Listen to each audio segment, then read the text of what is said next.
Marrying the king carries an immediate death sentence. By dawn, Scheherazade will be executed. Her only method of survival is to weave a gripping narrative, so meticulously paced that the king spares her life one more night to hear the ending. This diagram illustrates the core mechanism keeping her alive, the nested narrative. It operates through 3 concentric circles. There is the outer layer of Scheherazade, a middle layer establishing a high-stakes wager, and an innermost layer containing the core tale. The mechanics are strict. You must plunge inward to the deepest layer to isolate a moral truth. Once extracted, you pull that truth backward, using the lesson from the inner story to resolve the physical danger in the outer layers. In Scheherazade's world, storytelling serves 0 recreational purpose. A well-placed cliffhanger is a highly calibrated weapon forged for physical survival. We step into the middle layer. A traveling merchant accidentally kills a genie's invisible son by throwing a date pit. Now, the colossal, smoky blue spirit is looming over him in the desert, demanding his life in exchange. Before the execution can happen, 3 mysterious old men wander into the clearing. They recognize the impossible situation and strike a bizarre bargain. If each man can tell a story more marvelous than anything the monster has ever heard, the genie will spare the merchant's life, forgiving the debt 1/3 at a time. The second old man steps forward in the biting wind to take his turn. He is accompanied by 2 black dogs. If you look closely, the animals possess deeply unsettling, sorrowful, human-like eyes. He offers to explain how he acquired these 2 animals.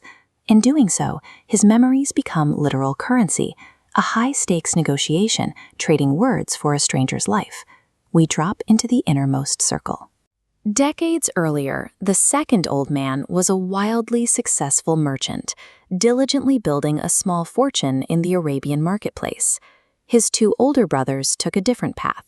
They repeatedly gambled their shares of the family inheritance on reckless foreign trade expeditions, returning to the city ruined, ragged, and completely empty-handed. Each time they crawled back, the old man met them with radical compassion. He literally sliced his own hard-earned wealth in half, handing them thousands of sequins to pull them out of poverty and rebuild their lives. He offered pure grace. But absorbing someone else's failures so completely creates a dangerous vulnerability. Surrounded by his unconditional generosity, the brothers quietly nurtured a bitter, unyielding envy toward the man constantly saving them. Eventually, the brothers convinced him to finance one massive joint ocean expedition. At a foreign port, the old man was approached by a mysterious beggar woman. Struck entirely by the sincerity of her pleas, he married her, buying her luxurious garments and bringing her aboard the ship. This new happiness broke his brothers' fragile egos. Under the cover of darkness, they crept onto the deck, dragged the sleeping couple to the railing, and hurled them into the violently churning sea. But the beggar woman held a secret. She was a powerful supernatural fairy who had approached him in rags to test his character. Imbued with ethereal golden light, she gracefully carried the drowning merchant safely upward through the dark water. Furious at the betrayal, the fairy demanded blood. She began transforming his brothers, fully intending to kill them. Yet the merchant threw himself at her feet, desperately pleading for their lives.